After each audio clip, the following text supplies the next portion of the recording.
අයිබෝවන් සියලු දෙනාටම සුබ සන්ධ්‍යාවක්. Good evening. Today we will discuss a topic that's very relevant for Sri Lanka's economic development, and the subject is on Sri Lanka's state-owned enterprises, whether to restructure them or privatize them or do nothing. So it's a very important topic, and when I was several listeners told me that it's an important thing to discuss. And when we decided to hold this today, I sent an email around, and there are several people also agreed to talk about this. So before that, I'll just do a little introduction to this topic. I'm not an expert as a layperson, and then we will enter the discussion. So today, just 5 or 10 minutes for me, and then after that, Sanjeeva Jayavira will talk, and you will know him well. He writes very frequently to the papers, and in particular on the economic aspects. And Tilak Siembalapitia will also talk. He said he will be here. And yeah, I think he's there as well. And welcome, Tilak. And Sanjeeva, welcome as well.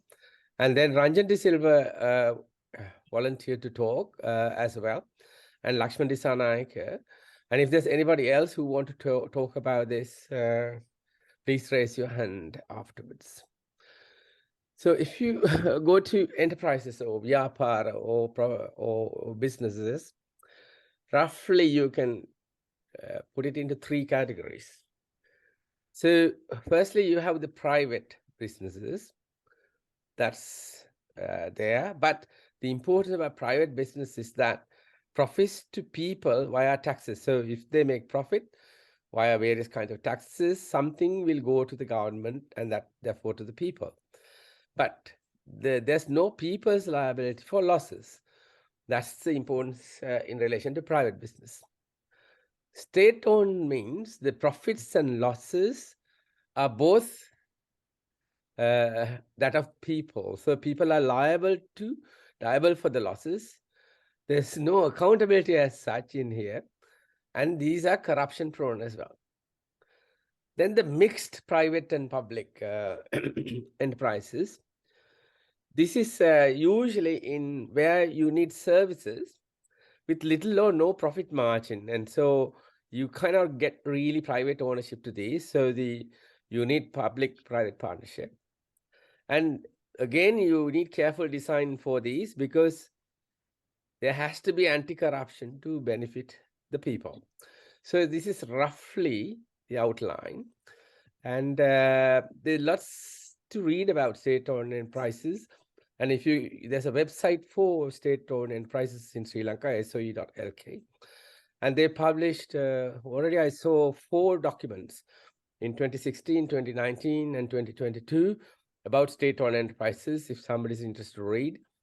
We have circulated this one from 2019, which gave some basic ideas about the state-owned enterprises. So it's a good document. So now they have also published performance indicators and the governance indicators, say how good their governance is, how good their performance is. And I'll just show a few so that you will understand where we are. And also you might understand why we are in such an economic collapse. So there are some good state-owned enterprises. So governance is, they make profits, so you can hold in green. And then governance is also reasonably good, except here one is red. So say Employees Trust Fund Board, National Insurance Trust Fund, Airport and Aviation Services, Kurunegala Plantations, Chilau Plantation, Sri Lanka Kashu Corporation, Lanka Minerals, and Development Lotteries Board. So these are some of the good performing things. Then if you go down further, total failures. Look at these. Total failures, Ceylon Electricity Board, Ceylon Petroleum Corporation, Sri Lankan Airlines Limited, State Engineering Corporation, National Livestock Development Board, Sri Lanka State Plantations Corporation, Janata Estate Development Board, Sri Javadhara General Hospital, Sri Lanka Rupavani Corporation, Lanka Satasa Limited, State Printing Corporation, and Ceylon Fishing Corporation. So you can see the worst ones as well in there, but they are state-owned, and all the losses that we make on this, people have to pay for it.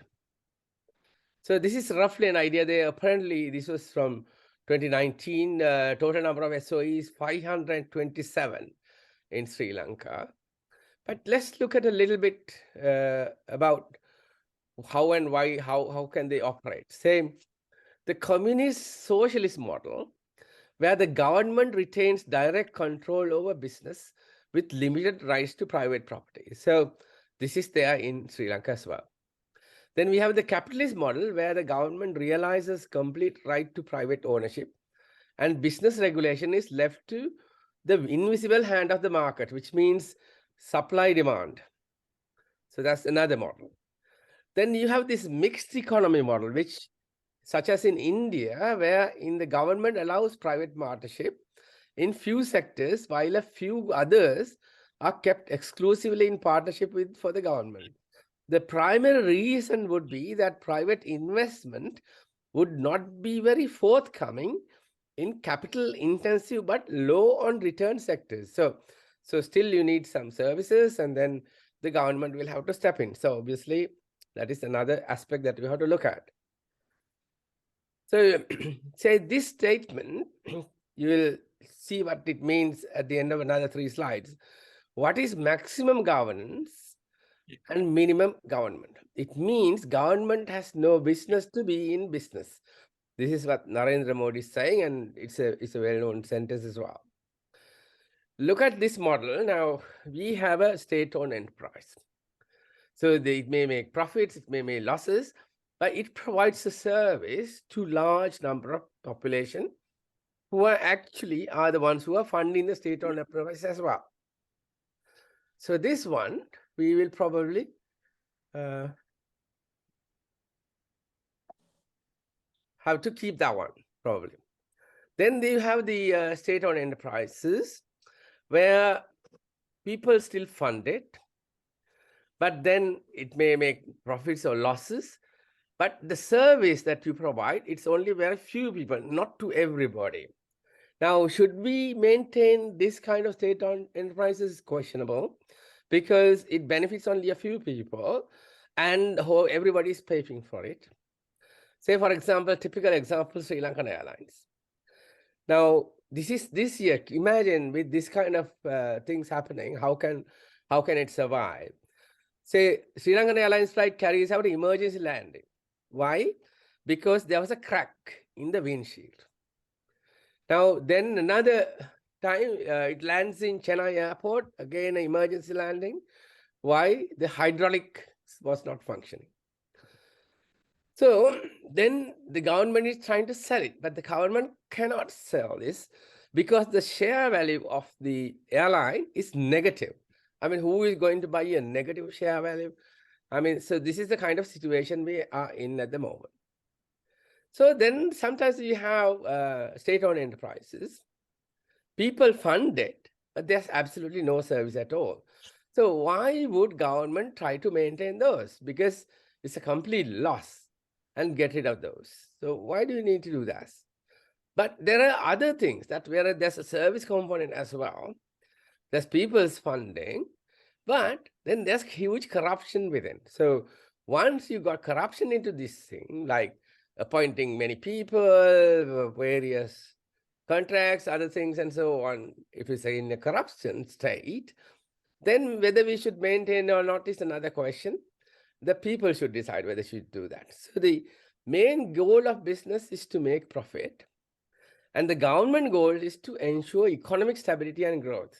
But they all are interconnected, and that is why we are saying government business is not business, although the government has to regulate it. So I'll stop there, and then we will let the next speaker, Sanjeev, to speak. And I will get his slide on in a minute. Just a second. Welcome, Sanjeev. You okay? Thanks, Chula, and Yeah, just I'll good put your evening to everyone in I'll Sri put your Lanka, slides up. and good afternoon. Yeah. Okay, right. Yeah, just a second. Give me a second. Okay, your slides should come up now, and you should be seeing the corner as well. Just a second. I'll get you into the corner somewhere. Yeah. Okay, we can see you as well. Thank you. Okay, thanks, Chula. So you'll operate the slides as I talk. Yeah, just say next slide. I'll operate it. Yeah. So let's go. I mean, the next slide, Chula. Yeah. This is basically a snapshot of the SOEs in Sri Lanka. It is acknowledged that we have 527 SOEs. I don't know whether anyone has been able to fully meaningfully list all of them, but it is acknowledged that this is the number, of which only 55 have been identified by the Treasury as strategically important to the country. The latest estimate for the net loss from the strategically important SOEs, that is those 55 for the last financial year, is estimated to be 811 billion. Now that figure, that loss is largely exaggerated because in 2022, we had the Sri Lanka rupee depreciating significantly. And the two enterprises that were impacted significantly by that depreciation was the CPC, because they had both the foreign currency loans as well as creditors from whom they had to repay, which brought in a huge amount of loss onto their statements. But so did it for Sri Lankan Airlines, who have foreign currency loans and creditors. The sad part of it is that in the last financial year, the SOEs only gave 28 billion rupees to the Treasury in the form of levies and tax and dividends. Now, this is needs to be looked at from a perspective that the SOEs generate a revenue which is 1.5 times that of the government revenue. I mean, that is just to indicate the extent to which the SOEs predominate the business environment in Sri Lanka. But despite the having a turnover which is 1.5 times that of the government, they were able to only pass on 28 billion rupees to the Treasury. Obviously, SOE losses that has been going on for, the last, 2, 3, 4 decades, are funded basically either by banks. At the moment, it is estimated that 975 billion rupees have been given by banks to SOEs, as well as 75 billion of guarantees from the state on behalf of these SOEs. So these are basically funded by either banks or by printing money. Obviously, we all know what the disadvantage of printing money is.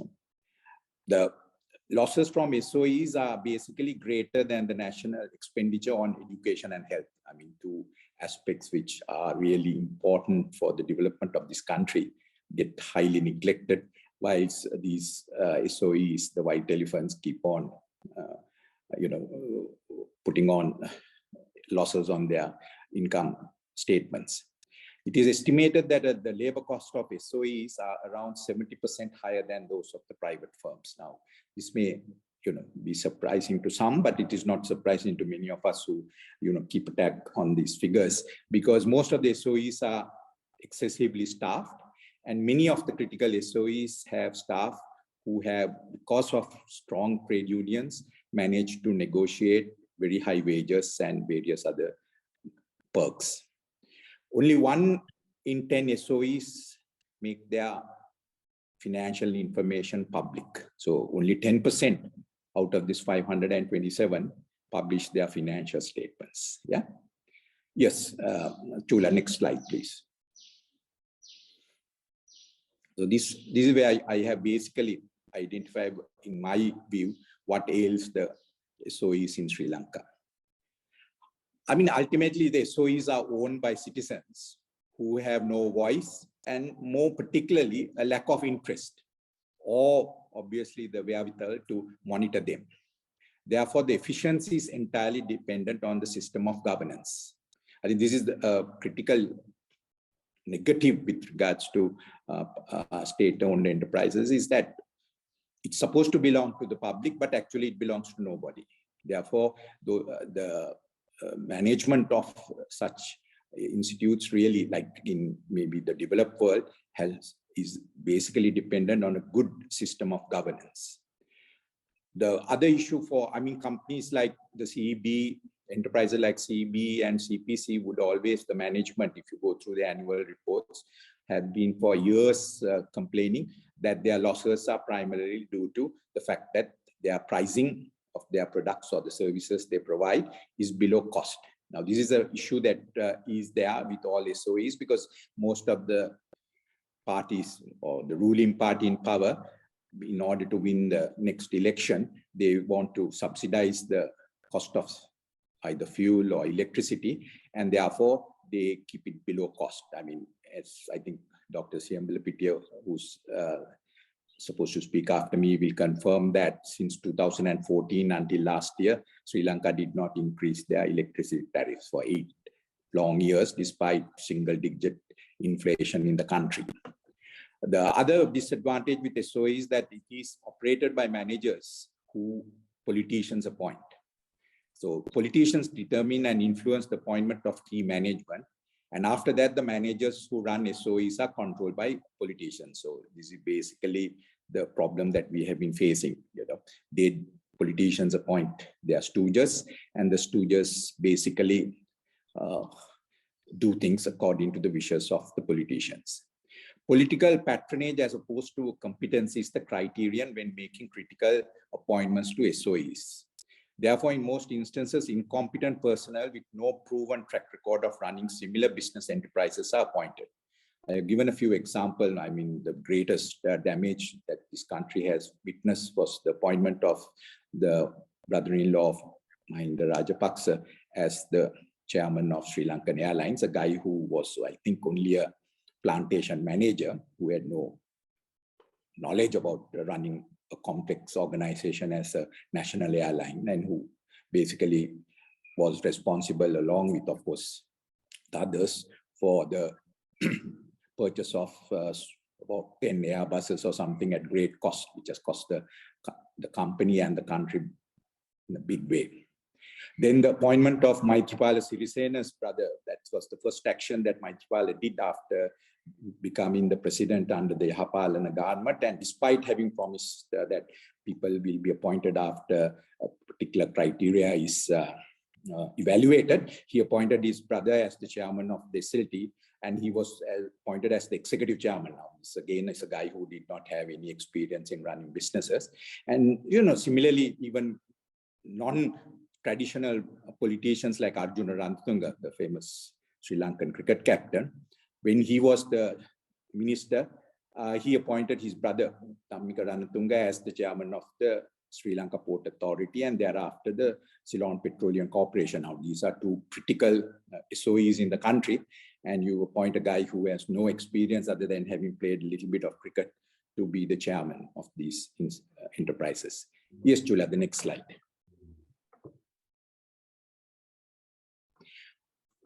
Again, what I have identified is that in a private enterprises, shareholders have invested their personal funds and will therefore ensure that a competent board of directors is appointed and is held accountable for their performance. I worked in the private sector in Sri Lanka for over 25 years, and my performance was always evaluated, and I had to agree with the senior directors as to what my criteria was, and ultimately my performance bonus was, as well as salary increments, was linked to me achieving those targets. If I did not, I would lose out my bonus, and also maybe in the performance appraisal be marked down. However, in the SOEs, the politicians who have not invested their money in their business, and they have no stake. So therefore, they have no specific interest in ensuring that these organizations are run efficiently. Like I said before, SOEs are significantly overstaffed as politicians have given their supporters job for several decades, basically what we refer to as job for the boys. Yeah, one of the examples is the SLPA, where there are nearly 10,000 staff to run one terminal, the Jaya terminal, and also they provide ancillary services to the two other terminals. The chairman of the SLPA, which was about a year or two back, is on record having stated that in his opinion, they needed only 3,000 out of the 10,000. I know for a fact, because I work for a company which also owns and operates one of the private terminals, the South Asia Gate Terminal in the port. Between us and the other Chinese operated terminal, they handle 70% of the volume to Colombo port, and they have a combined staff of less than 2,500. So this is why that 70% higher cost comes into play, because we have in all SOEs staff well in excess of the requirements. The final point is all SOEs have strong trade unions. The trade unions at critical SOEs like CB, CPC, SLPA, railways, and water board hold the government and the country to ransom. They use their strength to negotiate above average increments and bonuses despite making losses, inefficient work norms, and even their personal tax is borne by the enterprise. So, I mean, I don't think I need to elaborate too much on those, but these are the downsides of at most of these SOEs where the trade unions hold a significant amount of power through political patronage. I must say that it is through political patronage that they hold that type of power. Yes, Julia, the next slide. As far as, for me, my personal opinion, the benefits of privatization and what should be the safeguards in this process of privatization. I mean, in a process of privatization, I believe that all what I have listed in my previous slide, all the negatives will be eliminated. And more importantly, the government will not need to absorb losses, and that those funds should be invested in the future of our country, which is that education, which is critical, health, and other critical areas. The partial disinvestment of Sri Lanka Telecom and Sri Lankan Airlines and handing the management control to a private enterprise in the 1990s proved that privatization is the solution. I think I came back from overseas in 1993 and built a house and applied for a telephone connection. And despite the secretary to the Ministry of Telecommunication giving a letter, I was told by the Mount Levina Exchange that I will need to wait for 5 years to get a, they used to call a loop, no loops, you know. So, I mean, that was what we faced in the 1990s. But today, if I want a connection from SLT, if I order it in the morning, by evening, I will have that connection. I mean, the success of Sri Lankan Airlines is very obvious that during the period of Emirates management, Sri Lankan Airlines did not get a single cent from the treasury, even if there were, I mean, losses and profits during that period, but they were not a burden to the treasury of the country. The safeguards which are important in this process is that it has to be a transparent and a competitive bidding process. Because in Sri Lanka, we have these damn politicians who will try to manipulate and, you know, basically bring in people who may not be competent enough to hold on to these investments in the long term. We should also ensure that there's never a monopoly and that there should be competition. So if we do go along the route of privatizing the petroleum corporations or the CEBs or various other these things, there must be no single monopoly be given, because then we will be having certain issues. We should also, I think one of the biggest problems I think this is being highlighted is that in certain countries at the moment who have private sector, private enterprises managing energy, is that the pricing is way beyond the affordability of the consumers. So my proposal is that at the RFA stage itself, the government of Sri Lanka should set down the pricing policy by which future tariffs and pricing would be allowed for sectors like power and energy. Then an independent regulator should be appointed to ensure that the private enterprise strictly follows this pricing formula. So this needs to be done in a transparent and upfront method. You know, whoever who is interested in bidding for these enterprises must be told, look here, this is the basis on which we will do it. I mean, I mean, we are talking about power and energy, which are big ones, but then I, as a former CFO, when I negotiated with suppliers on certain products, I requested them to give me their breakdown of their cost and their profit margin. And at that time, I mean, for me to tell them, look, any profit margin between 15 to 20% is acceptable in Sri Lanka, ensure that there was transparency, because in future, any new pricing had to be supported. I mean, if for labor increases, we would go according to what was the labor increase agreed during the year within that industry, or if there's a depreciation of the rupee, by how much. So there should be a pricing, a transparent method by which the government should agree the future pricing of these, especially in terms of power and energy. Yes, Chula.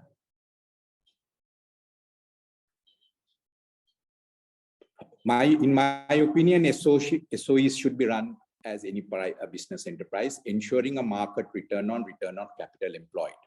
This is important to ensure that funds are available for reinvestment in capacity enhancement and technological advances. Now, there is a line of thinking that certain businesses should not be run at a profit, that it should be on a cost basis only. Of course, in Sri Lanka, we ran it below cost as well. Now, in my opinion, the argument I put forward is that no, the business enterprise should be allowed to make a profit so that they are in a position to reinvest. Of course, first ensuring that the shareholders got a proper return, and thereafter funds are kept for reinvestment to capacity to ensure that there is capacity enhancement and various technological advances are taken so that the consumer will benefit from those. It is my view that it is the responsibility of the government to support through a cash transfer the segment of the population who earn an inadequate income to avail of these services. It is not the responsibility of the enterprise to subsidize customers. So this basically cuts across the electricity pricing to petrol prices. Now, if you take petrol prices, the guy who ran a three-wheeler or a small scooter, and I who runs an expensive European car, we all paid for the same, we paid the same amount for that petrol, right? So the question was, why was somebody like me being subsidized by selling below cost, when in fact, I should not be subsidized? So the recommendation is that, we all pay the same amount. However, the people who are and pay a market price, and those who can't afford should be the beneficiaries of a cash transfer from the government. And I also recommend that no tax holiday should be granted to any successful bidders, because in Sri Lanka, it appears that everyone who wants to invest either from overseas or local, they are forever asking the government for tax holidays, which I don't think should be the case. All these enterprises should be supporting the treasury through a form of taxation. Yeah, Chula, the next one. There is, recently there has been a lot of controversy in the country as to why profit-making SOEs, I think the president has listed Sri Lanka Telecom and the Lanka Hospitals and maybe the Sri Lanka Insurance as enterprises for sale. So the talk in our countries, why are we selling even profit-making enterprises? I have, through some figures shown here, proved that it is actually very well the case that we should be selling these assets. Now, as far as Sri Lanka Telecom is concerned, the government of Sri Lanka owns 51% of the shares of SLT. At the current market price of SLT share is 94 rupees, because of which the market capitalization is 169 billion. However, the share price has been inflated massively because of this talk that the government will sell their stakes, and because of which the price has gone up to 94. But over the since 2017, the highest market price for a SLT share has been 50 rupees. So I feel that maybe the government, while it's not being able to get 94 rupees, even if they sell it at 65 rupees a share, they would be, the company's enterprise value would be 117 billion rupees, which means the Sri Lanka government would be able to raise 60 billion rupees from the sale of this of its stake at SLT. Yes, Chula, the next slide. So these, I mean, I'm recommending this on the basis of this. Now I have listed down the profit after tax of Sri Lanka Telecom for the last 5 years, from the last financial year ending 31st December 2022, when they made 4.8 billion, to 2018 when they made 4.9 billion. So as you can see, and this is what everybody else sees, the profitability is pretty good, right? However, what lots of people don't understand is that, I mean, Sri Lanka Telecom, I mean, telecommunication industry is a high capital intensive industry. And these are the figures based on the annual reports of the Sri Lanka Telecom I have listed down. This is the amount of capital expenditure that they have incurred. Now, for example, last year, despite making only a 4.8 billion rupees and profit after tax, they have invested 43 billion rupees on capital expenditure. So if you go down practically every year, the average is about 20-25 billion rupees. And they have to do that to keep on updating and improving the infrastructure to embracing the latest technology in telecommunication industry. So what people don't realize is that despite whatever the profit that you make, what the shareholder of any particular enterprise get is what they get as dividends. So as far as the 51% shares that the Sri Lanka government owns at SLT, the government has received only for the last financial year 230 million. The previous years, it has been 1.86 billion. So 1.4 billion before that, and 974 million in the other 2 years. So strictly, this is what we need to look at. People need to appreciate you can make profit on one side, but that doesn't necessarily mean that that money is freely available to the shareholders. And in this case, it's the government of Sri Lanka. Yes, Chula, the next slide. So in the last 5 years, the government has received only 5.4 billion rupees as dividends from SLT. So I have put a scenario that in case the government sells their stake at the SLT and receives 60 billion rupees for it, and then that 60 billion rupees is utilized to retire debt, which say, I think I've been rather generous here by saying at 20%, when in fact the government has been borrowing at 33% for several months now. The annual saving will be 12 billion rupees as opposed to a dividend of 1 billion. So financially, I would look at it, if Sri Lanka, the government of Sri Lanka is going to get only 1 billion as a dividend, in order to get 60 billion, they will have to wait for 60 years. So if you put 12 billion rupees, which is the annual saving for 60 years, you can imagine what the difference is. So I'm not saying that that's should be done like that, but I mean, this is what a lot of people don't miss out when they criticize that why should profit-making enterprises be sold, but they don't realize is that as far as the government is concerned and the people are concerned, what they get is only the dividend. So as I have shown for the last 5 years, despite the type of profits that SLT has made, the government of Sri Lanka and the people of Sri Lanka has only received 5.4 billion over five years. Right. If you look at a competitor, I have put the figures of a competitor for the year ending 31st March.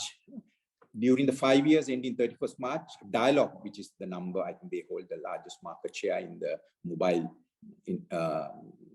industry, mobile technology, they have posted a profit of 58 billion versus what SLT has earned, which is 36 billion.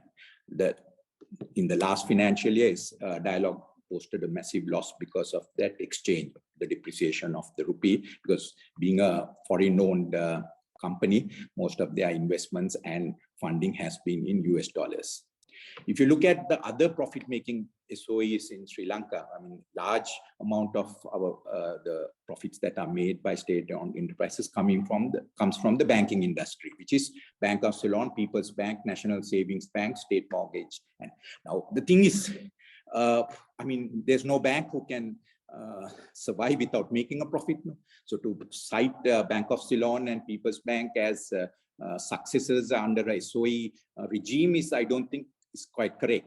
the correct way to look at it is that whether Bank of Ceylon and People's Bank and NSP are getting a return on the deposits that they have, which is in line with what a commercial bank like Commercial Bank of Ceylon or HNB or doing it, right?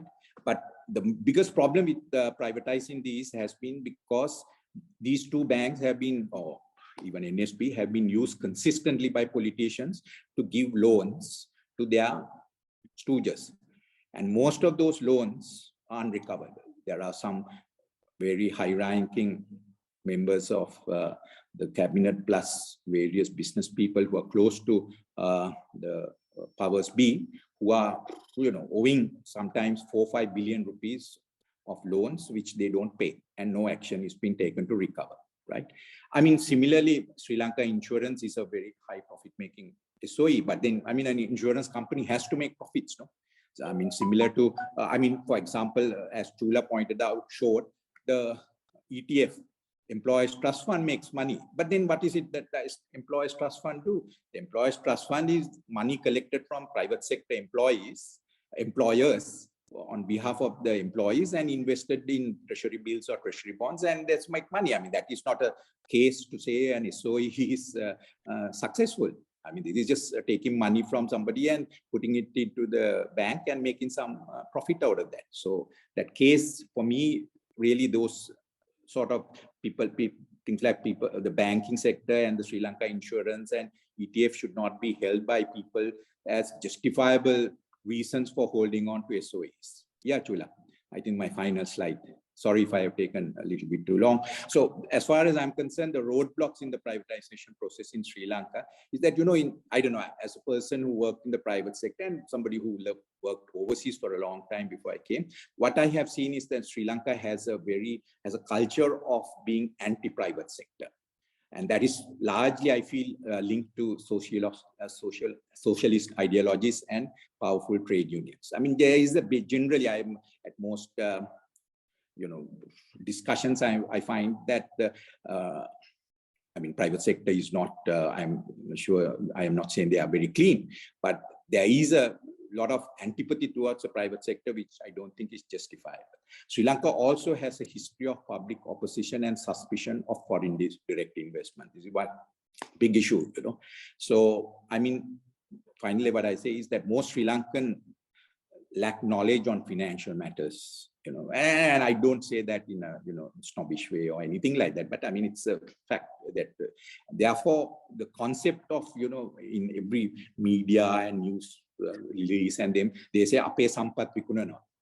So that needs to be explained to the people, as hopefully I explained clearly why SLT shares should be sold. People need to be educated. I mean, our president is sometimes a bit too pompous, and he tends to, at certain media conferences, when questions are posed to him, reply in a very unhelpful manner. The job of the government is to make the public fully aware in a very transparent and a nice, proper way why these state-owned enterprises needs to be privatized or restructured or whatever it is. Okay, Chula, that's the end of it. Thank you very much. Sorry if I went above my time. No, that's fine. Thank you, Sanjeeva. I think it was very good summary of our SOEs in a way, because you actually clearly showed what a big hole that is in our economy. So obviously, without taking action to seal this hole, we will not be able to get the economy on recovery. So thanks for all that. I thought I'll just allow a few questions on the subject now and then move to Tilak Siebalapitia. Any specific questions on that? Jula, can I ask a small short question from Mr. Sanjeev? In one of his slides, there was a terminology which I can't understand really. He has mentioned tax holidays. Can you kindly explain what is the meaning of tax holidays? That means, Kitsari, that means that usually when you make an investment in a big project or something, or basically the investor agrees with the government of Sri Lanka through the Board of Investment that for the first 10 years or 20 years, they don't need to pay any corporation tax. So the business enterprise, despite making profits, are exempted from paying corporation tax. So that's where, that is what tax holidays means. Yeah. Okay. Thank you very much. Thank you. Thanks, Kitsiri. I think that's exactly shows where we are. So I was completely blind to all these words, say a couple of years ago, and then started learning them. So you need to spread that message to every person. Then only we will get a correct decision in the process. Correct. Thank you. Any questions? Anything else there? Tilak, do you want to start your talk? Tilak. Yes, I'm ready. I'm ready. Yeah, just give a little introduction for yourself if you want to. I made you a co-host, so you should be able to share any slides if you have anything. No problem. Yes, I have many. Yeah, great. So my name is Telak Semlapitia. I am an electrical engineer. I've been working in the energy sector of Sri Lanka since 1982. Say for 3.5 years, I spent for my postgraduate studies out of Sri Lanka. I worked in CEB and resigned at the age of 34 as the chief engineer of the generation planning division. After working abroad for another 4 years, since 99, I have been in Sri Lanka, and we formed ourselves into a company along with 2 other engineers, and we are providing consultancy services on many aspects of the electricity industry. So we work in Sri Lanka, as well as in all countries in South Asia, as well as Southeast Asia, many countries in Southeast Asia, as well as in East Africa, advising governments, private investors, public utilities, regulatory commissions, etc., as well as private investors, particularly in Sri Lanka, as well as in Vietnam and Cambodia, on investments related to the power sector. So I guess that will be adequate. The name of our company is Resource Management Associates, but I make this presentation on my own as a contribution to knowledge, to improve the knowledge. And I thought I will select this topic as to ask the question for myself and on your behalf as to whether CEB is actually making losses. All right. I have quite a number of slides, but I will not try to explain each one of them in the interest of time. I think, Chula, you wanted me to limit it to 10 minutes, so I will try my best to do that. And yeah, I mean, if it's extended a little bit, that's okay. We can carry on. Yeah, thanks. Yeah. Yes, that's right. Okay. So I usually begin on a positive note, although many people think everything is lost in Sri Lanka with regard to the power sector. You all know that we have countrywide electricity supply to all households since 2016, whereas some countries in South Asia still report access to electricity, whereas Sri Lanka reports active electricity connection. So which means more than 99.5% of households have an active electricity connection in Sri Lanka. And our specific electricity consumption is lower compared with our neighbors. Obviously much lower compared with the developed world. Our per capita electricity consumption for all social and economic activities is only 700 units of electricity per person per year. In India, it is 1,100 and the world's highest is 25,000. So whatever the countries you live in and work, including Sri Lanka, in countries in Europe, your per capita consumption could be 10 times what a Sri Lankan uses. So that's the gap we have. And the power distribution and transmission losses, which were very high at the turn of the century, have come down to almost 8%. There have been a small increase in the recent couple of years, but still we are the best in South Asia in terms of transmission and distribution losses. So we'll move quickly. And some more on the positive side. I think I'm getting a little bit technical. What you see is the profile of electricity consumption during a 24-hour day on a typical weekday. And you will see that I've normalized this curve so that you can compare the profiles. Of course, the curve itself goes up and up year by year. But if you normalize it, show it on a percentage terms, you will see the profile is improving in the off-peak times indicating that people are using electricity for industry, commercial activities in the off-peak times, which means we make better use of the assets invested. So these things did not happen by accident. That's what I'm going to say. Although state enterprise, state ownership perhaps would have had a positive benefit in achieving some of these indices, particularly the electrification aspect. Some of these things were, are now being taken for granted, but which were very severe problems. Say, for example, in 2005, the off-peak electricity consumption at 2 a.m. in the morning was just 38% of the peak. So that means your assets are idling, significantly 50% of your assets are idling in the off-peak hours. But now that situation has changed quite a lot. Many people think that we are not doing enough about renewable energy. You will see the blue line indicates that Sri Lanka's renewable energy share was more than 50% as of last year. And the red line indicates the new renewable energy, the solar, the wind, the biomass, etc., which are also accelerating significantly. You read the red line on the right-hand side axis, and you read the blue line on the left-hand side axis. So 51% of electricity produced in Sri Lanka as of 22 data is still not published, as of 21, was from renewable sources. And there are no more than 20 countries in the world who qualify to be such a large share of renewable energy contributing to electricity production. So we are within the first 20 to 25 countries in the world in terms of the share of electricity coming from renewables. This is my last slide to show you beautiful pictures.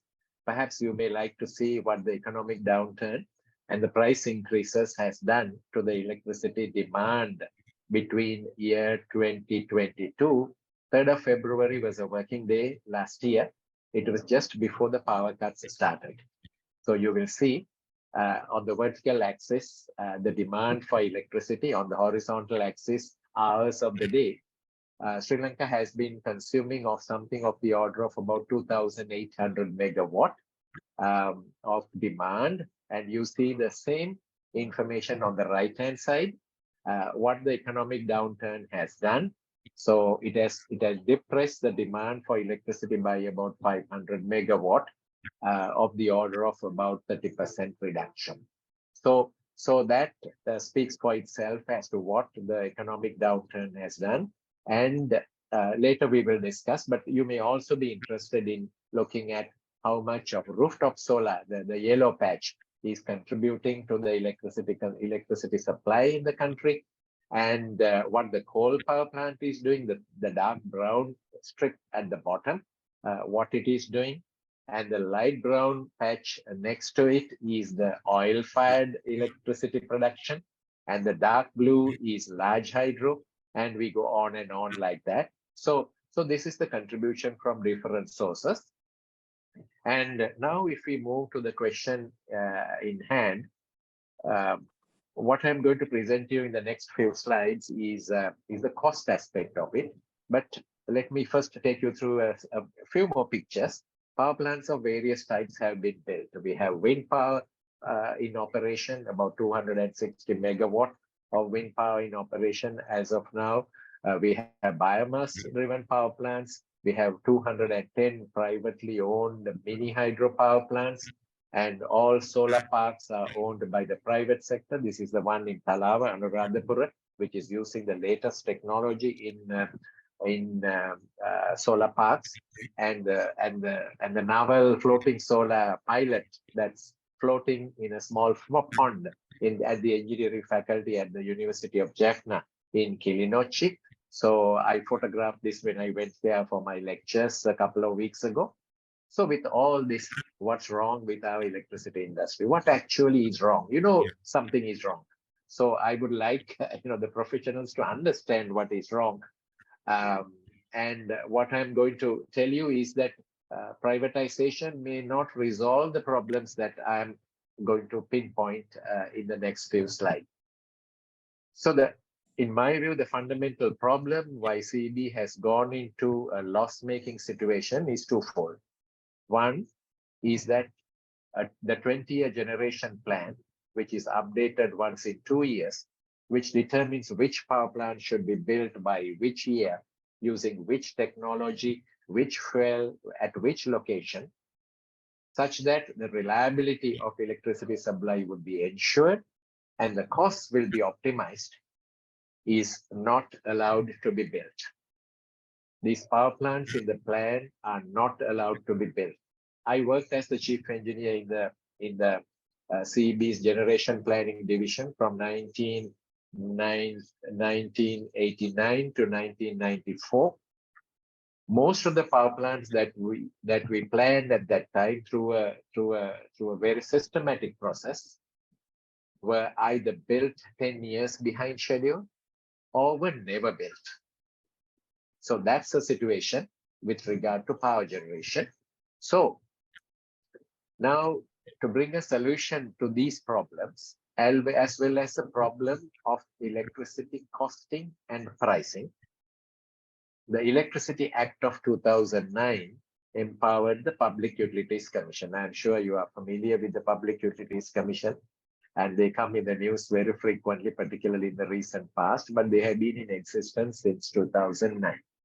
So their job is to approve plans and make sure plans are done according to the guidelines and the codes of practice, approve the costs of CEB and the LECO on a semi-annual basis, and then approve the prices. Of course, approving cost does not mean the blind approval of cost.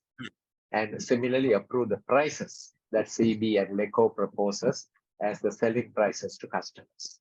So now, of course, it's a long story. I have no time to give you all that background information, but this slide summarizes what went on from 2010 to 2021.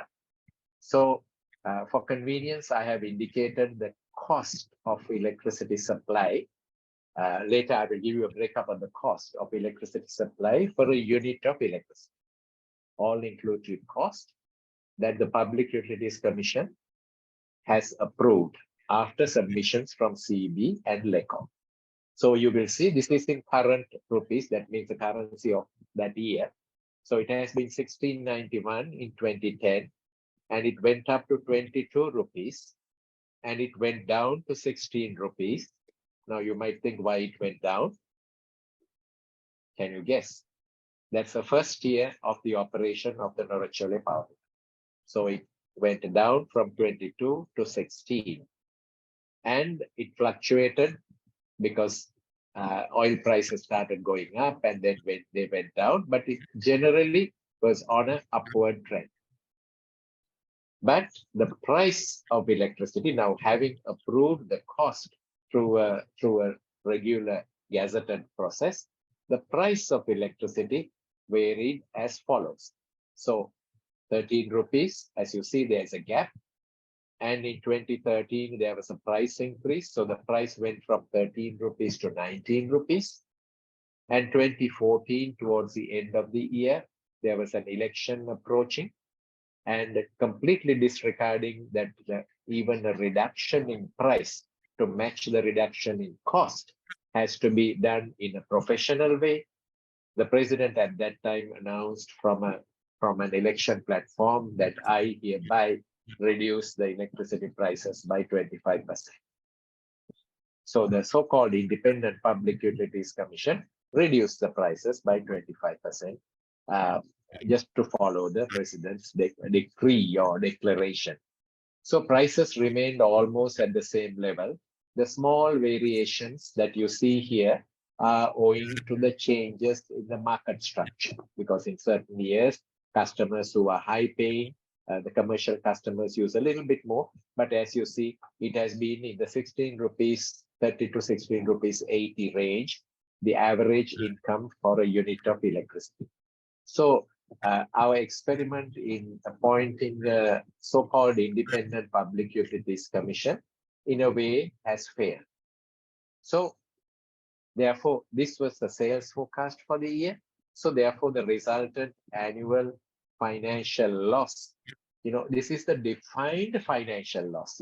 Whatever you do, this loss will be there. And you know that this loss will happen at the beginning of the year, because these are announced at the beginning of the year.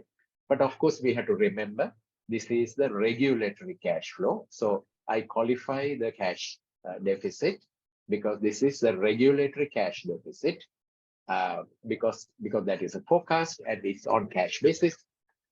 So by the end of 2021, the cumulative regulatory cash deficit was 500 billion rupees. So this was the order of magnitude with which Sri Lanka entered the financial crisis. So moving further, so we know the prices were increased once in 2022 and again in 2023.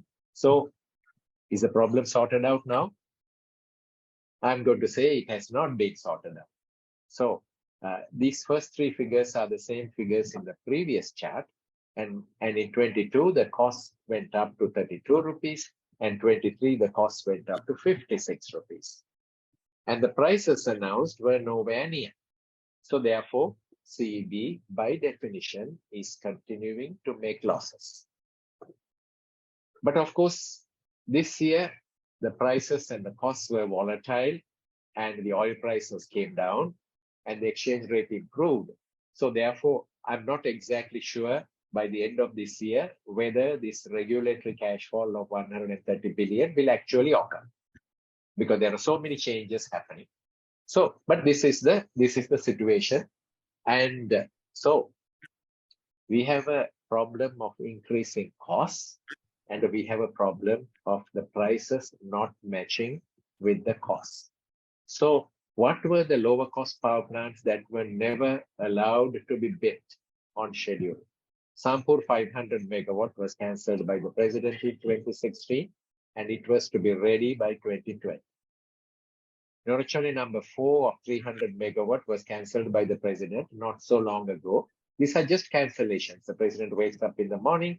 There is no policy analysis. There is no calculation about the impacts or the financial impact. What happens to the work that has been done up front? What happens to some collaborative agreements that have been signed? The president wakes up in the morning, usually on a Sunday, and issues a statement that such and such a power plant is cancelled. The gas terminal, I'm sure if I mention to you the two words New Fortress, you know what happened to it. So therefore the gas terminal is nowhere to be seen. And various types of renewable energy power plants are delayed. Wind parks are not happening. Rooftop solar units are getting delayed. So for a variety of reasons, which largely involves politicians, almost all the power plant projects are delayed, sometimes cancelled, sometimes delayed by decades. So that's the situation. And I will tell you what it does. So when the crisis arrives and the elections perhaps approaching all the time, and blame it on the weather and use oil to bridge the gap and then ask customers to pay. So that's what has been going on. So just give me another 4 to 5 minutes, Chula. I will conclude. So this is the cost structure for fixed costs. And these are costs submitted by CEB for approval. So the fixed costs work out to about 11 rupees for a unit of electricity. So if you ask me whether this is a reasonable cost compared with international norms, I would say yes. But if you ask me what happens that CEB is said to be such a percent overstaffed, yes, I agree. But by removing the overstaffing situation, how much can we save? Perhaps at most we can save about 2 rupees out of it. 2 rupees for a unit of electricity. But the problem and the killer is the variable cost.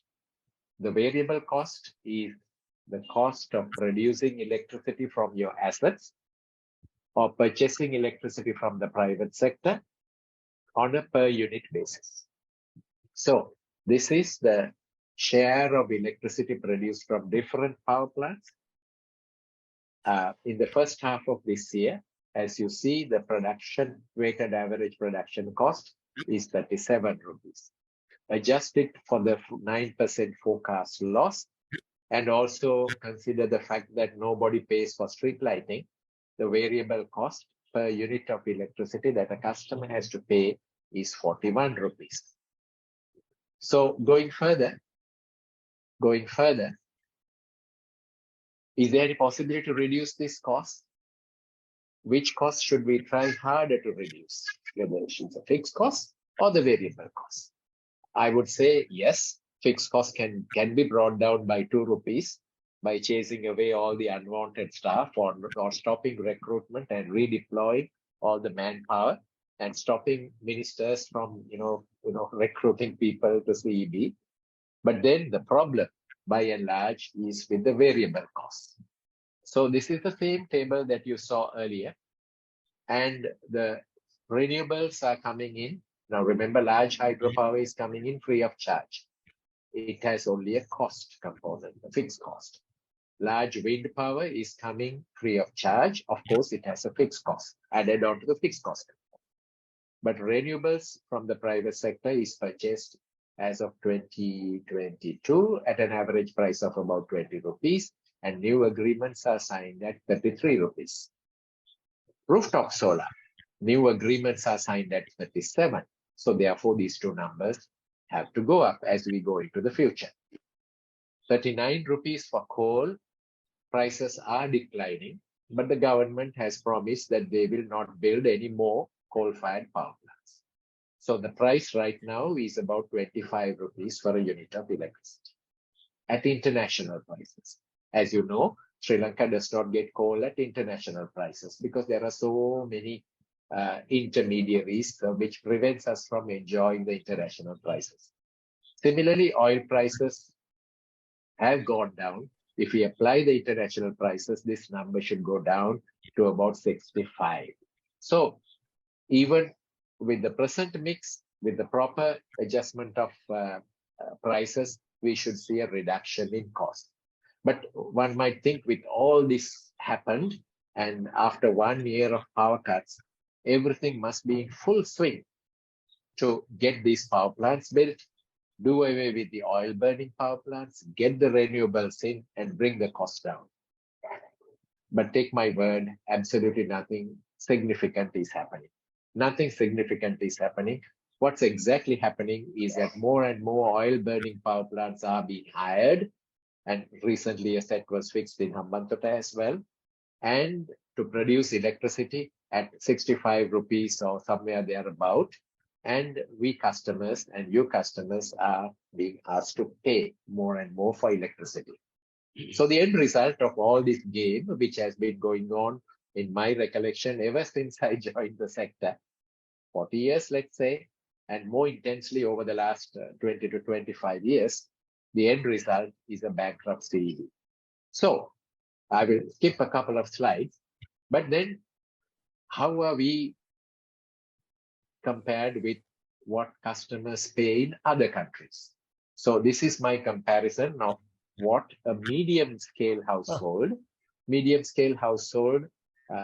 not include your house and my house, but it is only 90 units per month. I'm sure if you take your electricity bill, all of you would be using more than 90 kilowatt hour. But Sri Lanka's national average is about 80 units per household per month. So a Sri Lankan household is only second to Philippines and Singapore in terms of their payment for electricity.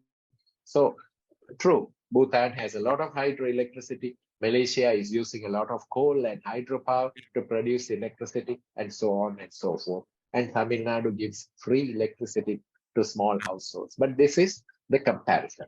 Take a commercial customer, say an office or a supermarket that uses about 18,000 units of electricity. Still, his price is almost very close to the price paid by a Philippine agency, and only second to, again, Hong Kong, Singapore, and surprisingly to Maharashtra in India.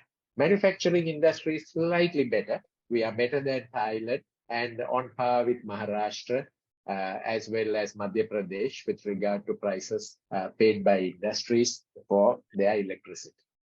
So can we be like a low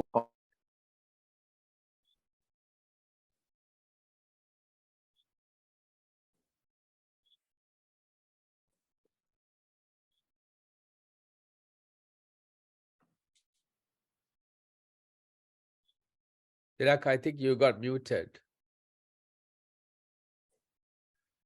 I think okay. So what I'm saying is that we can bring the cost down so that we are comparable with the others, and that will resolve the problem of losses as well. Not immediately, but progressively over the next 4 years through a series of honest, concrete actions. I say honest because it has to be done with utmost honesty to go for competitive bidding. And they have to be concrete actions. We cannot be going round and round the country where we'll be building the power plant. All these locations have been fixed. Feasibility studies have been done.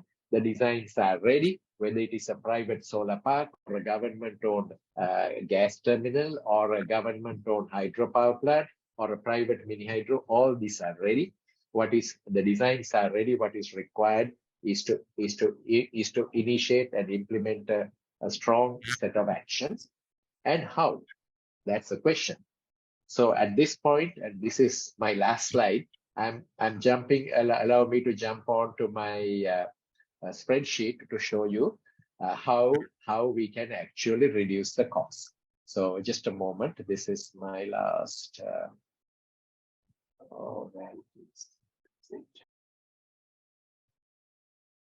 Right.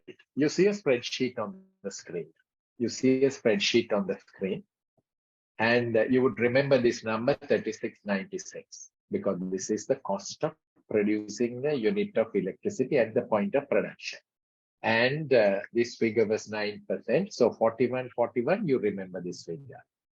Now, I'm going to tell you using this spreadsheet, and you see my calculation as to how this 52 rupees perhaps can be brought down to 30 rupees. Now, what is 30 rupees? That was the electricity bill you were paying before February this year. And 30 rupees, as you know, is about 9 US cents. 9 US cents is internationally a good price for electricity. Sri Lanka's average electricity price now is 48, which is almost 14 US cents per kilowatt hour. 14 internationally is considered a high electricity price. All right. So if we can get coal at the international price with only the taxes added, no frills added, I made it 25, oil at 65 rupees for a unit of electricity, you will see that I'm already down to 43. Presently, our customers pay 48, and we can bring it down to 43. Network losses. I'm basically focusing on short-term things. Network losses, within a year, we should be able to reduce by 1%. So I make this 8% because we have been at 8% 3 years ago. So now we are at 42 rupees. Now what can we do? Look at this number, the yellow highlighted number. It is consuming 57% of the variable budget, 131 billion for 6 months. And if we never had any of these oil burning power plants, but if the government at that time, if the president at that time allowed the Sampur power plant to be built, if he allowed the Sampur power plant to be built, it would have produced about 1,500 million units of electricity, which is about, sorry, it should be 750 for 6 months because this is a 6 months figure. Is it? Yes, it's a, sorry, it's one month, sorry, 6 months figure is 1,000. Okay, right. Now you see we are down to 37 rupees. So what is keeping your electricity price at 48, not at 37, is a presidential decision that was made in 2016, one Sunday morning. The president, you know who the president was, he woke up and he said, power plant is cancelled. All right. So almost 10 years of work on that side is finished, gone. And still, with this little bit of oil burning electricity, if we accelerated renewables, if we had 500 megawatt more of of small renewables such as wind, solar, etc., wind, solar, etc., and the cost would have come down to 34. And if we had doubled the amount of rooftop solar we have, a little bit more than double, see, we are down to 31.42, which was almost the price you were paying before the recent increase. All right. So you can now see the problem lies partly in the fact that the regulatory process has failed. And the reasons for failure are many, not only PUCSL, but CEB, who has not adequately responded to the regulatory law. Also the government that has not been allowing the regulator as well as the CEB to do the job. Number two, even if we had a perfect and beautiful regulatory system, if we did not, and if we do not solve the problem of the high electricity production costs, we are going to live with this problem for several decades more to come. And we have been living with this high cost problem for the last 2.5 decades. Thank you very much. Thank you for that wonderful lecture, Tilak, because I also managed to understand a little bit about electricity, despite not knowing what it really meant when you started with kilowatts per kilowatt hours. So, but I must tell you that Lakshman Disanaga has been telling me that Sri Lanka should be a renewable energy hub. Now, these are 3 words only to me. So, but I was thinking how to do something about this.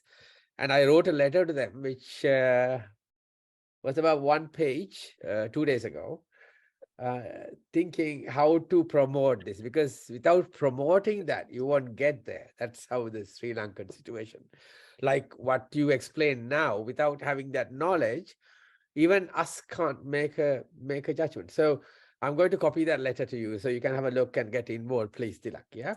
So let's take some questions from Tilak. Yeah. Thank you. We got Sanjeeva raising hand. Yeah. Sanjeeva. Yeah. Hi, Tilak. Thanks for that. Hello. Excellent analysis.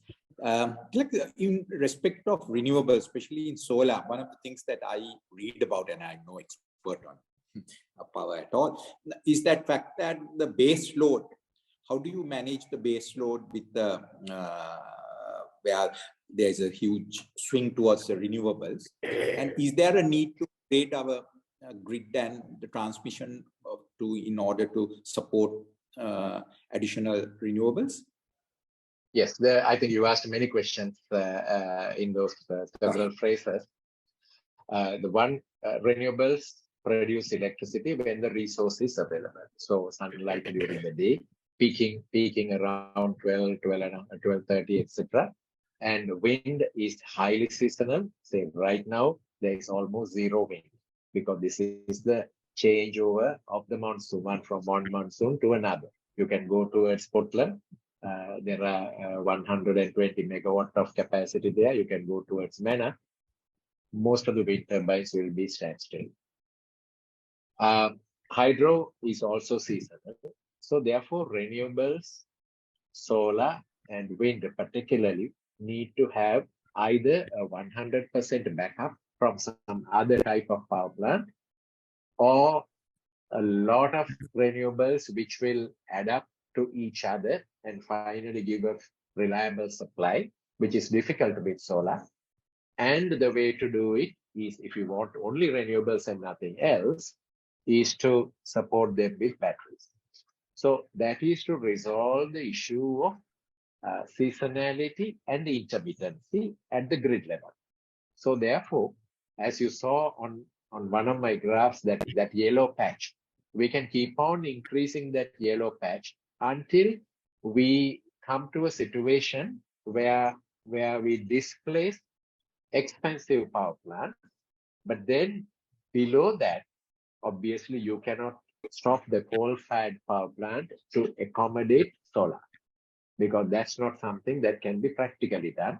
Also, to keep the power system stable, you need to have a certain percentage of baseload power plants. Baseload power plants, for the benefit of others, mean that Their resource does not depend on anything. You have enough fuel in your stockpile or enough water in your reservoir, and you can run it at whatever capacity you want to meet the customer demand. That is one thing. The second thing is that they should be able to respond to variations in solar and wind production. Hydro production does not change abruptly, but solar production, although you saw a nice yellow patch, if you measure that, it is fluctuating like this, right? I should not be putting more and more curves to confuse you, but that's the situation. So there is a requirement to make sure that the grid is stable, so that the customers can enjoy the same reliability that they are enjoying, at least the same reliability they are enjoying today. Nobody wants to get a forecast from CB saying that we expect cloudy skies today, so therefore there will be no power to certain areas because the solar output will not be there. So nobody wants to go back to that kind of a situation. So therefore this has to be carefully managed. Then there are other improvements to the grid to be done, particularly for rooftop solar. Rooftop solar is connected to your local line. And the local line over the years was designed to deliver power, not to absorb power. And if you have a rooftop solar yourself, I'm sure some of you will have already, your entire daily consumption is produced over a period of approximately 4 hours. So you consume electricity throughout the day, but you produce it within a period of 4 hours. So which means the electricity that you try to send backward to the grid is at least 3 times more than what you consume at any given time. So therefore, if you are the only one on your street doing that, is fine. But then in urban areas, in town areas, semi-urban areas, you will see 25%, 30 to 40% of the customers are producing electricity. That causes problems at the distribution level, and that also has solutions. No technical problem is without a solution. All technical problems have a solution, provided we are willing to explain the solution to the people and somebody is paying for that solution. We simply can't say, let CB pay, let the government pay, let the government give free solar panels to the country, to everybody's roof, and that will solve the problem, because that is loose talk. If there is a technical issue, it has a solution, and somebody has to pay for it. Sorry, my answer was very long. Thank you. No, very educative. Thank you. Okay, 2 more people have raised their hand. Lakshman, yes, Lakshman. Thank you, Chula, and thank you, Tilak, for the excellent presentation. A lot of information, data. I have very few short questions. Are we going ahead with the target given, 70% of renewables by 2030? Yes, the 70% renewables by 2030 is it once again, like the power plant cancellation came out of the mouth of a president, just like the fertilizer. All right. So unlike fertilizer, prohibition of fertilizer, the fertilizer related impacts were seen within 6 months because the crop is 6 monthly. Whereas the electricity related impacts, both positive and negative, would be seen over the years. So as I said, the cancellation of Sampur was in 2016, and the impact, you and I are paying for it now, right? Our industries are seeing electricity bills almost double of what they were paying about a year ago. Okay, so we are paying for it. So anyway, the president has said, and now the plan has been prepared and approved to reach that target by 2030. Yeah. So already we are at 51%.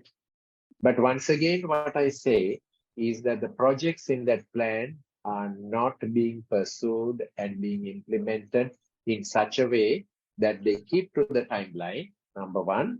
Number two, that they keep to the lowest cost through competitive bidding. As an example, Sri Lanka's Mana wind power plant, without a profit to CEB, cost 4.5 US cents per kilowatt hour. 4.5 US cents per kilowatt hour. And the government went ahead and signed an MOU with an Indian company, you know the name of the company, at 7.75. 7.75, of course, with a profit. So, and the sad part of it is that that Indian company doesn't seem to be doing the needful to do their projects. So therefore, we signed with some party, and Sri Lanka changed the Electricity Act in last August. The minister presented the amendment to the act to facilitate this Indian company to sign an MOU and thereafter a contract for the supply of electricity at a price which is roughly 40% more than what a Sri Lankan company would have done. As you know, Sri Lanka has almost 300 private entrepreneurs who are today running the 210 mini hydro power plants and about 10 biomass power plants and 24 wind power plants. And these investors were looking forward to, through the competitive process, give us the lowest price and build the remaining wind, biomass, and solar parks. But that is not going to happen because now it's not happening. It's not happening because the Sri Lanka bidding process was also destroyed in 2019. Sri Lanka had a beautiful bidding process established since 2015. Up to 2015, it was a fixed price. But then the government at that time, everything was not bad with that government, but the government at that time made a decision. Okay, the learning curve has now been completed.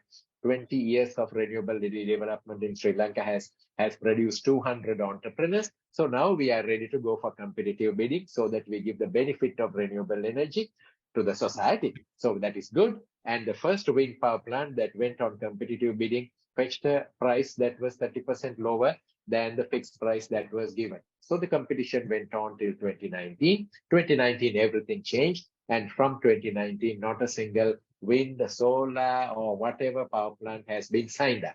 Those that were signed before 2019 are now being built. But then after 2019, to my knowledge, no contract has been signed up and no project has achieved financial closure. So the renewable plan is there, as I always say, but the projects are not there on the ground, largely because of manipulation, which causes uncertainty among the investors. And these are all private sector investors. Thank you. Thank you, Tilak. So all these boils down to the issue that Sri Lanka doesn't have visionary leaders. Well, they are there, but they are not being recognized. So, I mean, we, the planners of the sector, we know exactly what has to be done, but we are not the leaders, right? And I'm not the only one. There are many other people here and abroad who know exactly what has to be done. Whether it is a private CB or a government CB, we have to get the production cost right and the production mix right. So it could be a private CB and then it will be blamed on the privatization, which is unfair because this is not a problem of ownership. This is a problem of getting the production mix right. So I was mentioning to visionary political leaders. Sorry. Yes, of course, visionary political leaders who are honest and who are willing to listen, including listening to the unions, so that you do the right thing and go through a systematic process. Still, in my view, everything is not lost. We can recover. I'm still living in hope that the power sector can come back to 8 US cents per kilowatt hour and we can reach 70%. May not be by 2030, but a little bit later, we can. Thank you, Tilak. Thank you. Thank you. Just a little announcement. The two speakers after this, that's Ranjan is not here, and Lakshman has postponed his presentation for another date. So we can continue with the discussion. And I think Kirti's raised hand. Kirti, you are muted as well. Hi, good afternoon. Good morning or good evening.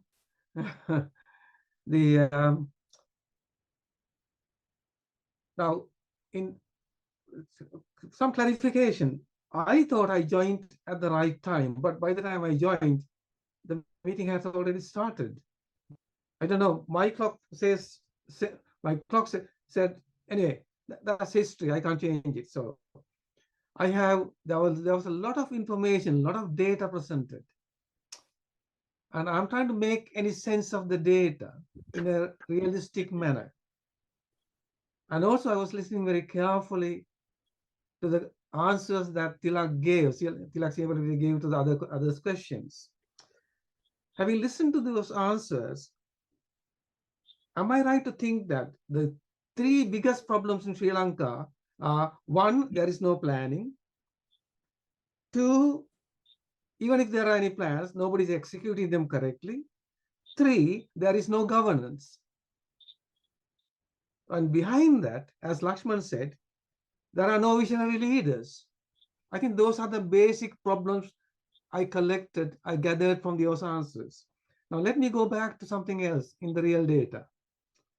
There was an assumption that we can go back to $9 per unit. It is a reasonable assumption. But my question is, $9 per unit is a good price for US, but is that a good price for Sri Lanka with the Sri Lankan income levels? I would like an answer for that, please. All right. Okay, fine. I think your first question is whether there are plans. Yes, there are plans. It's wrong to say there are no plans.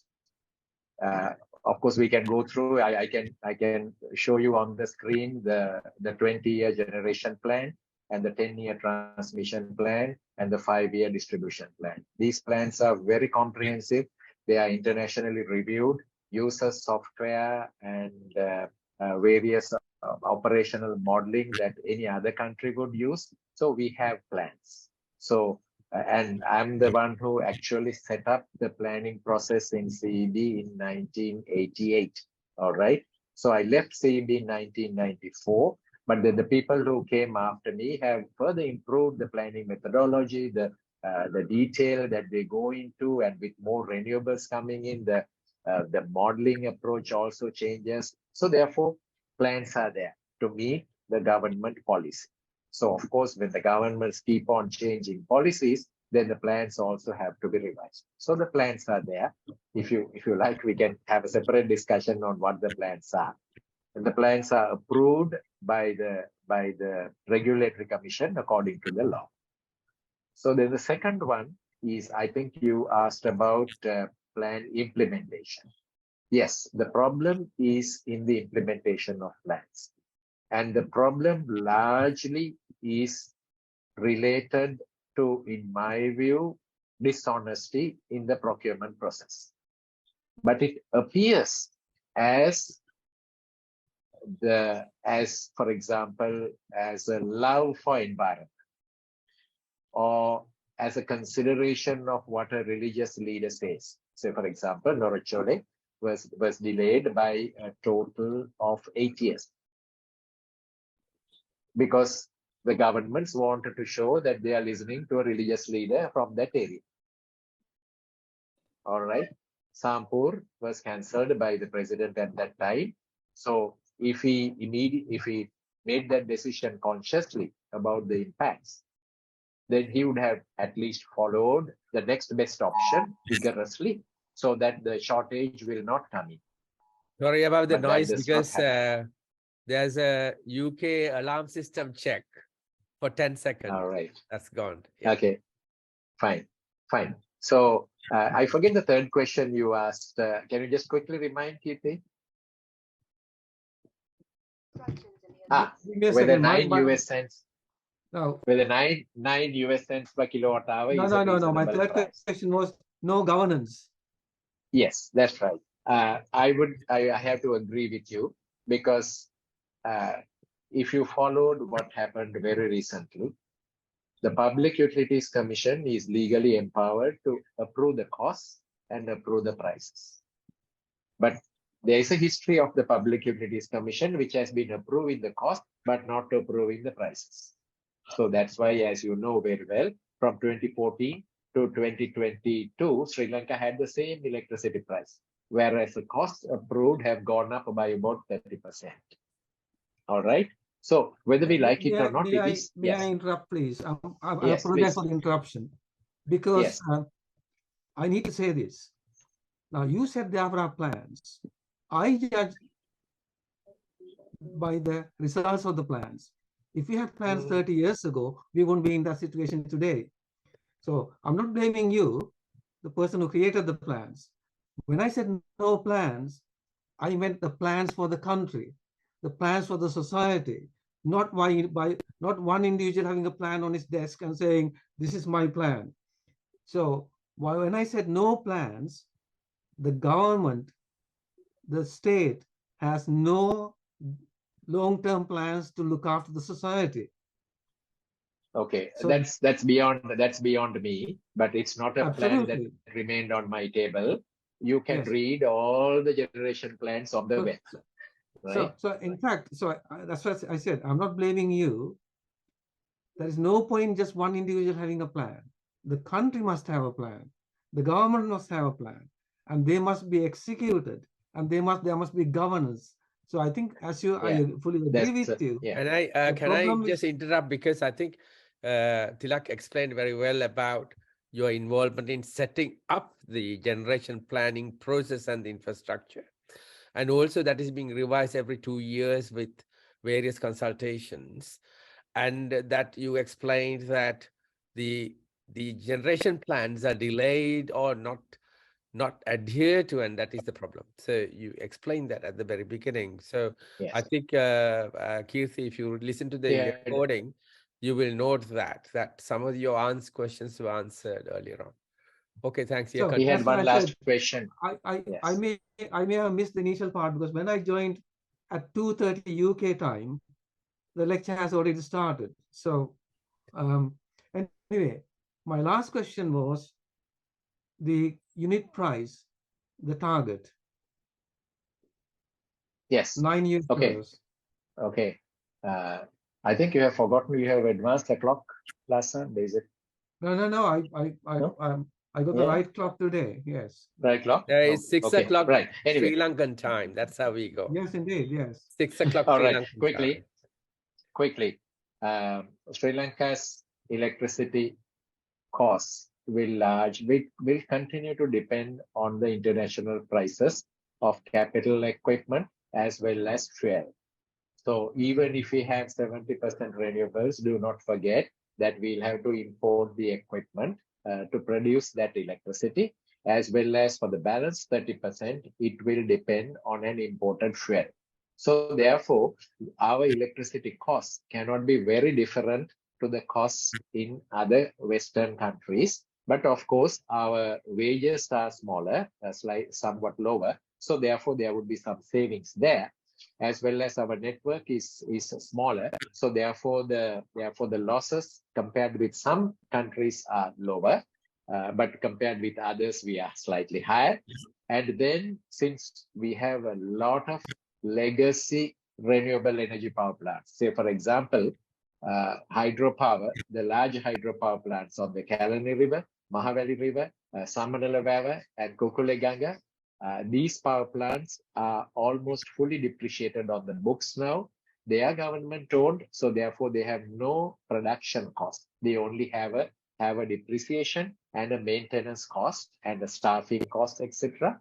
So effectively, these are free power plants. So that is how presently the renewable energy contribution cushions the electricity prices. So with that cushioning, we should be able to bring it down even below 8 US cents. But I cannot imagine that we can reach anywhere near, for example, 5 US cents that Bhutan is producing electricity at, because Bhutan is a 100%. That is my question. There 100% electricity. There are lots of countries which are not developed, and yet they produce electricity. They deliver electricity at a much lower cost. That is because they are 100% renewables. The examples are Bhutan and Laos, but other countries cannot do it. India is in the range of about 7 to 8 US cents. But still much lower than Sri Lanka. Much lower than Sri Lanka. Now, I had a target of 8 US cents. So my view is that we can hit a target of 8 US cents because 50% of electricity is from renewables already. Bhutan is 100. That's a different matter. Okay, thank you very much. Okay, thank you, Kirti. Gracian, you raised the hand, Gracian, as well. Thank you, Tilak. Hi. Hi. Yes, Tilak, you showed a very, very sort of, succinct spreadsheet, very tiny one, a very Yes. powerful. And there you have, basically you are showing the corruption fact in the Yeah, if purchase you say so. of oil and Yes. coal, right? Sure. So now that is for 6 months. You, Mhm. by changing the figures in 6 months, you could Mm. have, got a certain price per unit price.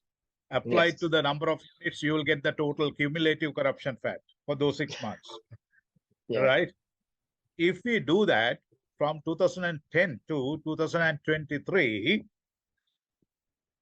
right, that same Excel sheet, if we do that from Mhm. 2010 to 2023, how much would that be? Right? You I'm mean not cumulative corruption? going to give you an answer right now, but it is a worthwhile exercise. Okay. Aggression, it's like this. It's like this. Since I go by the international prices of fuel and add the freight and add the taxes. But Sri Yep. Lanka never gets fuel at those prices that I calculate. All right. And the excuses are many, largely manipulation of the bidding process or cancellation of bids, underhand actions by some of the bidders, which causes the bidding process to crash. And then the Lanka Coal Company has to buy coal in the spot market, which is usually high. So likewise, it's largely corruption related, but I cannot say that it's totally corruption, because corruption related initiatives mess up the whole thing. So cancellation of Sampur power plant, I would say the ultimate objective was corruption, but it appeared as a love for environment. All right. Okay. Yep. Thank you. The next question: tax on oil and coal. Freight and insurance, of course, we must bear. But given that Yes. the electricity would be sort of a uh, input for the industry, and the Yes. cost of living and the services, um, is there any logic in having a tax on the oil and coal used for the generation of electricity? Is it the practice in the other countries? Different countries follow different arrangements. But what I suggest is that coal and fuel used for electricity production, including natural gas in the future, is an intermediate form of energy, which is converted by CB as well as the private sector, whoever, into a useful form of energy, which we call electricity. So there is no logic, in my view, for CB to pay the same price for a liter of diesel as you pay in the petrol pump. Today, that's exactly what's happening, right? That's exactly what's happening. So what has to be, since it is converted to electricity and all the taxes thereafter are being paid, of course, electricity does not carry any VAT, but all the other taxes are being paid, in my view, it has to be priced at international price plus insurance, freight, whatever handling charges, plus I think on coal there is a 7% customs duty now. So it's a question as to whether that customs duty has to be there. And similarly on fuel. So it could be a nominal duty, but not including other downstream costs that you would add up to the petrol pump to price a liter of diesel. So right now, if I look at the numbers, international price of diesel, including freight into Colombo, is about 230 rupees. And you are paying 320 at the pump, isn't it? I'll have two Okay. more questions, short ones. One is the generation plans and the capex budgets that are produced regularly. Is there a mechanism of integrating them into an overall national budget by the treasury or somebody, based on the priorities of the country? I think, that might be a variation of Kirti's question, because all these organizations are producing various generation plans with capex and various other things attached to those plans, budgets. Are these budgets integrated at the high level, at the national level? And then if we have a capital budget of, let's say, 10 billion US dollars for a particular year, or 15 billion, what are the projects that will be taken? That sort of mechanism are you aware of? Then the next question is a personal one to you. Of the advice that you have given to the government of Sri Lanka and various other governments, what is your probability of being your advice being accepted by the Sri Lankan government compared to another government? Thank you. All right. The answer to the first question, Greshan, is that the National Planning Department is in charge of preparing the National Infrastructure Budget. They had a process called Public Investment Program, PIP, and they used to publish a booklet which integrates all the public investment elements. So definitely the first 5 years of the CEB generation plan was included there.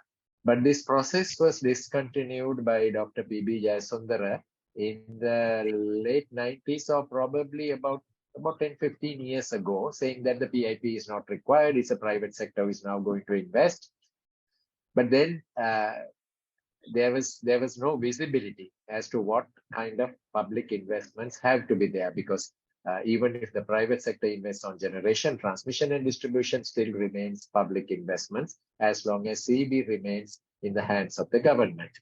So I agree with you, Greshan. Right now, there is no visibility of these plans in the national budget, for that matter, even for the other sectors. So there is no investment plan of the water board being displayed somewhere in an integrated manner in a public investment program. In my view, it should be there. And of course, later on, it could be identified as a private investment if the decision is to go for a private power plant. Your second question as to the probability of government of Sri Lanka listening, I don't say they are not listening at all. Occasionally, they do listen. So if you take, say, Upper Kotmale hydroelectric power plant, so that's a power plant that the feasibility study was done during my time as the chief engineer planning of CEB in 1994. The feasibility study was actually completed by my successors in 1996. Of course, I was out of CEB, but still campaigning for the power plant to be built. There were a lot of ups and downs. There were others campaigning for the power plant to be built, and there was another group of people, many groups of people campaigning the power plant not to be built. So finally, the professional view that the power plant should be built was won, in spite of many politicians blocking it, including the present president, blocked it when he was the prime minister, blocked it not once, but many times. And ultimately, the correct thing was done. The power plant was built. If you pass towards Talawakele, you will see Talawakele is a completely new town now and a beautiful reservoir for you to see. And people were relocated to much better accommodation compared to what they were having. So it's not that it is not possible, but I have to admit that Upper Kotmale was built 10 years behind schedule. So, but my general experience in advising other governments, say, for example, I'm preparing the strategy paper for development partner coordination for the government of Bangladesh. So I have regular interactions with them. And I will be participating in a inter development partner meeting, which is chaired by the Secretary of Energy. Of course, I see that even a country like Bangladesh, their decision-making system is much better, a lot more streamlined than what we see and hear over here. It's not that they have no problems; they do have problems, but I see that the system is a lot more streamlined with regard to decision-making. Say, for example, if you ask the Secretary of Energy in Bangladesh to stand up and make a speech about his sector, he would speak without a piece of paper for 1 hour, explaining all the problems to his audience in a very, very concise and authoritative way. But here we don't find that kind of high caliber civil servants. So these are some of the differences that we have heard. I've been the chief engineer planning for Saudi Arabia from 94 to 98, but I can say very confidently all the power plants that I planned were built within 4 years of the day that they left my desk. And in Sri Lanka, I was the chief engineer planning until 94, and still there are power plants in the plans of 94, which were never built, even to date. Oh, great. Thank you. Thank you, Tilak. You just convinced me that this intensive care patient called CEB can be resuscitated. That's the final message. I think we should take it forward. I'll write to you saying what needs to be done and so on. We'll develop something on that, because whatever we discuss, we try to take it forward so that it becomes beneficial. So there's no hurry, but we should work on that so it actually teaches everybody. And today we learned a lot about SOEs from, say, Sanjeeva's comments and all that, where the weaknesses are. So it's a very good learning curve for everybody. But only thing is we can't convert everything to Sinhalese or Tamil. So general public also need to understand. But if we have a short documents, we may be able to get somebody to translate at least. So we're trying to work on that. Thank you. Thank you so much. Any other questions for today? Yeah. Okay. So I think Gratian will probably talk about the same subject area with his experience on the 7th of May, I think. Yes, Gratian, you want to talk? Yep. Sanjeeva, now about the SOEs and the private sector, have you done any relative comparison of the performance of the private sector as against the SOEs? Say, SOEs are constrained by the political decision making and various other things. And you said that the public sector, they are not entirely clean. There is, I mean, to what extent they are clean, we don't know, right? And given that the stock exchange, the market capitalization figure, the total market capitalization figure, after all these years, is it a figure that we can be happy? Is it, is the private sector performance in giving a salary comparable to other countries, to our people, generating the jobs, seizing the opportunities available? Given all these things, shouldn't the private sector have done much better? Yeah, Krishnan, I think there are many questions there. But with regards to a comparator in terms of a public sector or SOE one versus a private sector, I think I shared in my presentation the profitability made by Dialog in the 5 years leading up to 31st December versus what SLT has made. And there's quite a significant difference. I think Dialog posted about 58 billion of profit after tax in that 5 years against SLT for 36 billion. I mean, obviously, there are many more details that we might need to go to see whether it's a good comparator. But the success of SLT itself post privatization in 1997, the success of Sri Lankan Airlines after the management control was given to Emirates, as well as the success of so many other, if you take the first investment that was allowed in the port of Colombo by the government of Sri Lanka, when they allowed the establishment of South Asia Gate Terminal, SAGT, which was a consortium between John Keells and the local partner versus several overseas big shipping companies like Maersk and P&O and them. The tremendous benefits of those investments into the Colombo port is evident, what happens is when the private sector or foreign investment come in, they bring in a lot of additional efficiencies, technological advancements, technological transfers and all that.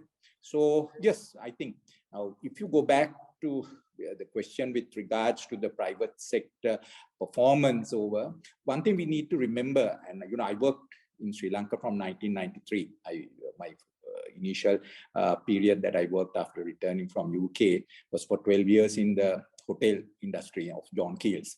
It was such a tough period. One day every time we had a bomb for the next 6 months, we didn't have occupancy in our hotels, then 3 good months, then something else goes. So Sri Lanka has been, afflicted by so many issues since 1985, the civil strife, the civil war, the tsunamis, the JVP insurrections, the Easter bombings, and now this economic Armageddon. So in the context of all that, if you look at, somebody might say, yes, Sri Lankan private sector companies have not maybe performed equivalent to somebody in India or Bangladesh or something.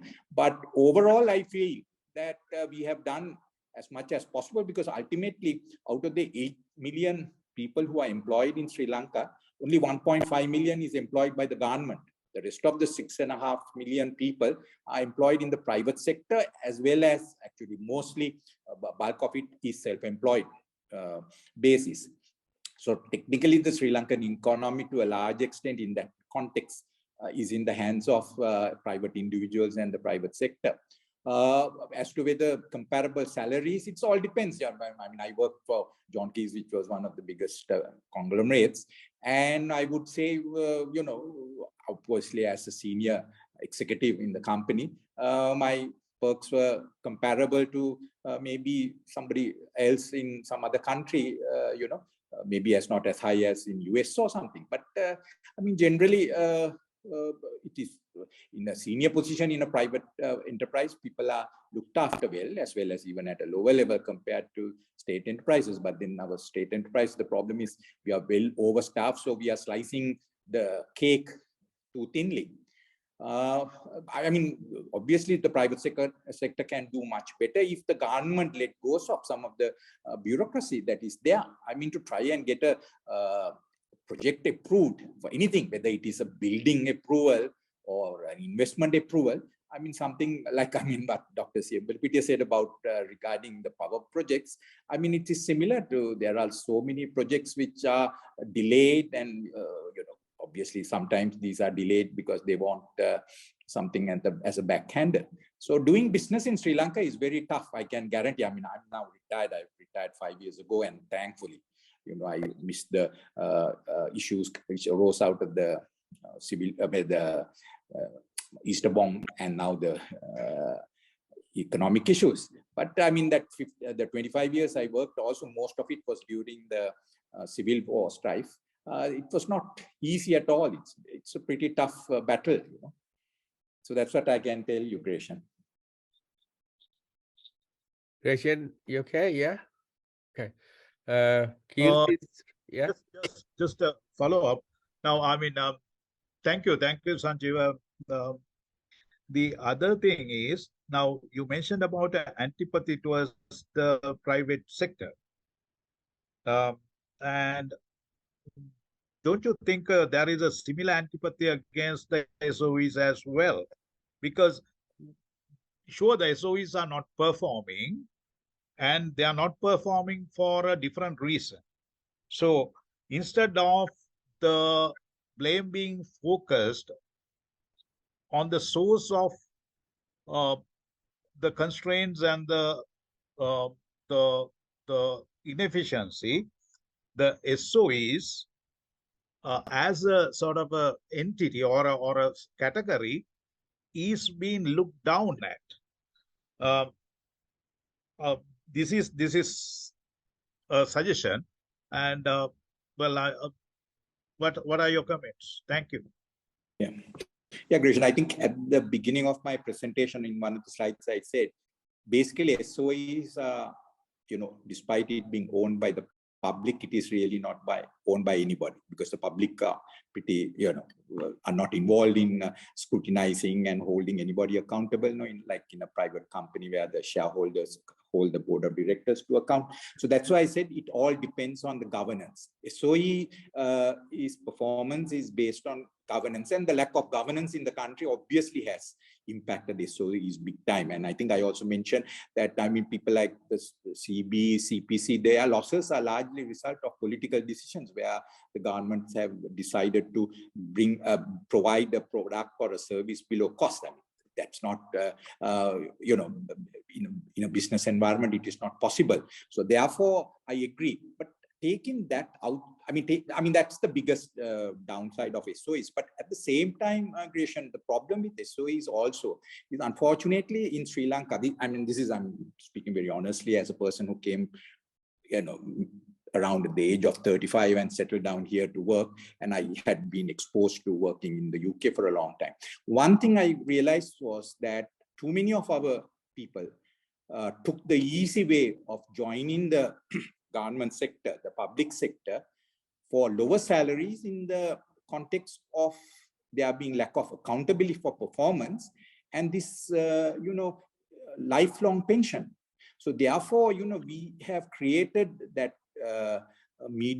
mediocre mentality within that SOE. And of course, I mean, there are absolutely crazy work norms. I mean, that's why I think in one of the slides I said the labor cost is estimated to be 70% higher than a private company at a SOE. And there's a huge inefficiency, huge efficiency. I mean, I recently had a visit by a technician who came to sort out my generator, who had previously worked in the private sector. But because when I asked him to come during the weekday, he said, I can only come weekends because at the moment I resigned from my private sector job and joined the National Railways so that I could get some experience on larger generators. And he said, sir, this is the biggest mistake I made because, for my job, there are about 4 or 5 others. So we eat breakfast at about 9 o'clock. Some of us end up playing cards. And then at 3 o'clock, we go and have a shower when our day off is at 4:30. And when I didn't do it because I felt uncomfortable, I was threatened that unless I agree to do it, I will. So, Christian, I mean, these are, these are issues we are facing in the SOEs. So the problem in this country, the problems are not entirely only made by politicians, but our people also have, largely to contribute as well, because we haven't really grasped the challenges and worked as hard as I think I should. I mean, there will be people who might disagree with me, but I feel that's my analysis. Thanks. Thank you. Thank you, Sanjeeva. Okay, we are nearly up to 2 hours now. Kirti, you can probably ask the last question and we'll finish after that. Yeah.